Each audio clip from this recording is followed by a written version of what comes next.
here. Welcome. It is Sunday, the Sunday before the April 30th giveaway. Oh my goodness, you guys have been so great this month for Subscriber Appreciation Month, and I hope that you have enjoyed it so far. It's almost over. Today is April 28th. And I have a little deviation for you that's not necessarily a junk journal, but a Dollar Tree DIY related to a junk journal, sort of. Anyway, have you seen these at Dollar Tree? I have a couple that I've been hanging on to because I wasn't sure what I wanted to do with them. Well, I have something to do with it now, and I know you can't wait to find out what. If you haven't entered the challenge, you still have time. Go to the April 1st video and check that out. There have been 5 hidden giveaways throughout the month in different videos, so if you can find those, enter, make sure you do.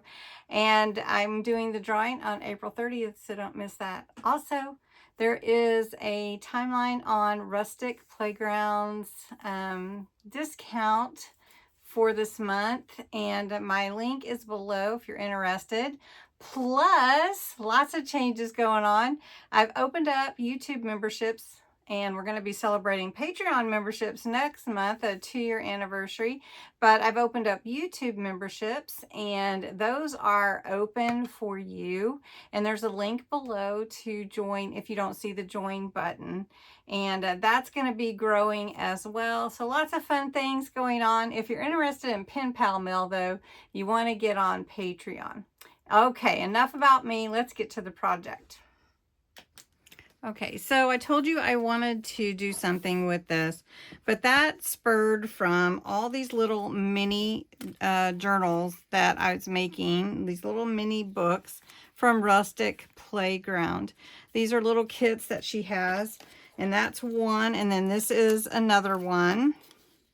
And these are a different set. They're called the Wildflower. And then these are from the magazine set. And I thought, well, what am I going to do with all these until I have somewhere to put them, you know, like in a journal or whatever. And so I thought, well, I'll make a mini bookshelf. And so I had this from Dollar Tree.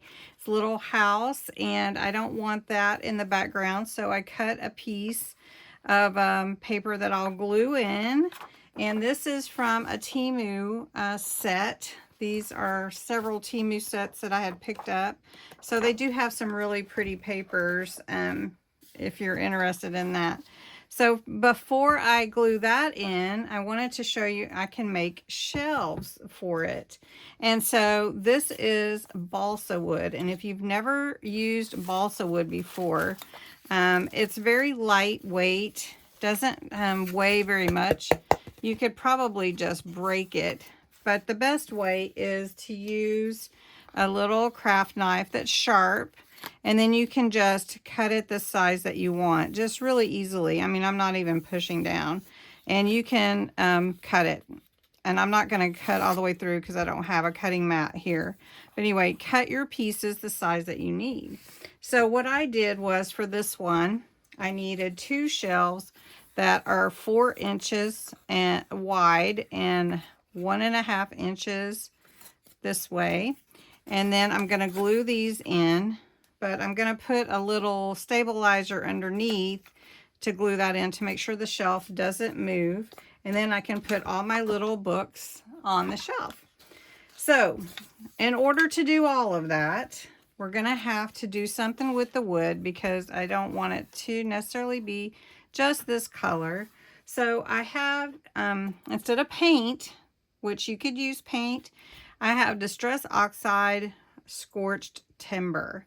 And I really love the way that it makes paper and projects look. And I have my blending tool, but I also have a blending brush. And I thought I would try that just to see if that would pick up that wood at all. Now this appears to have a little bit of a finish on it, so it's going to take a bit of rubbing in. But if you can tell, that is a bit darker than the other.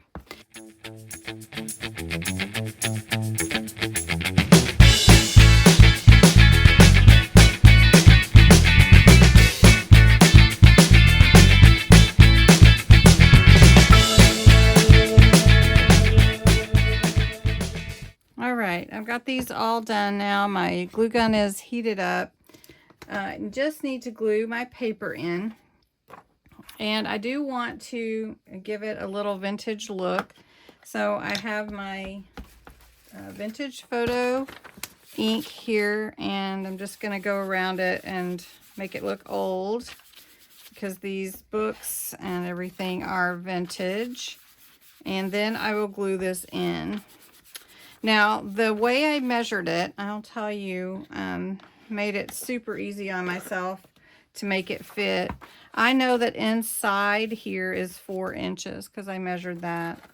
And then I put my paper in here and I just bent it down so that I would know where that peak would be. And there you go. All right, so we're just going to glue this in with regular liquid glue. And then I'm going to glue the shelving in with hot glue. So pretty easy project, actually. And if you haven't seen my two videos on making the little books, the little mini books, I'll link them both below for you in case you want to see those. And I think that looks good for the back of a bookshelf, don't you? Looks like old wallpaper. That's why I picked it. All right. So I have to determine the height of my books. And some of my books are taller than the other ones. So we'll put these up at the top. So we'll put these here. So if I have one bookshelf there, the next bookshelf even can come down just a little bit. So if I have one there, see if that fits. Yeah, and even if I had more, I could fit them up at the top. Okay, now I'm not going to glue these books in case I want to use them for something. So I'm going to take my little stick here and I'm going to glue it in first. So I'm just going to put some hot glue on it. And I'm not building a real bookcase, so it doesn't have to be super crazy specific. I just wanted something to help hold this into place. And so then I'm going to put glue here and on the sides. And you could use other glue, but I wanted to use hot glue just for the quickness of how it will hold. And this is not holding anything heavy, and nor is the wood heavy. So we'll just hold that a second in place. What a fun project. Okay, so I've been playing around. I found the word library on one of my book covers. It said dictionary library. And so I cut that out, and then I cut another little piece of the balsa wood, which is super easy to cut. And then I wanted to put like it was drilled into the wall or something. So I've got these little brads that I use for junk journals, and I wanted to see if I could poke it through. Yeah, and it's going through. I might just break it off though. This balsa wood is amazing, by the way. Okay, so we're going to push it through this side, and I know you can't really see very well, but I'm just going to push it through just like that. So it doesn't have to be perfect. Then I'm going to glue library on there. And then I'm going to glue that on the top of my little library. All right, just so you know, I opened them up, the brads, and then I cut the extra with my needle nose wires. I mean, not my needle nose, my wire cutters. And then I'm going to glue library onto the wood. Oh, this is great. I'm so excited. Wasn't sure if I had it, you know, I was just going to make the bookshelf, but now I'm making it a little library. All right.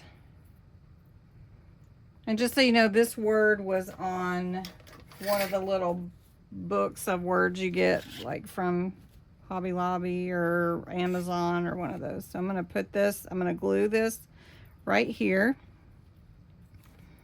So we're just going to put some glue here on this side and here on this side. And hopefully it won't too much over Look at that. Is that the cutest? Wipe that extra off. Oh my goodness. How cute is that? All right, and then as I make these little books, they'll just go on the shelf. And this one doesn't have any pages in it yet.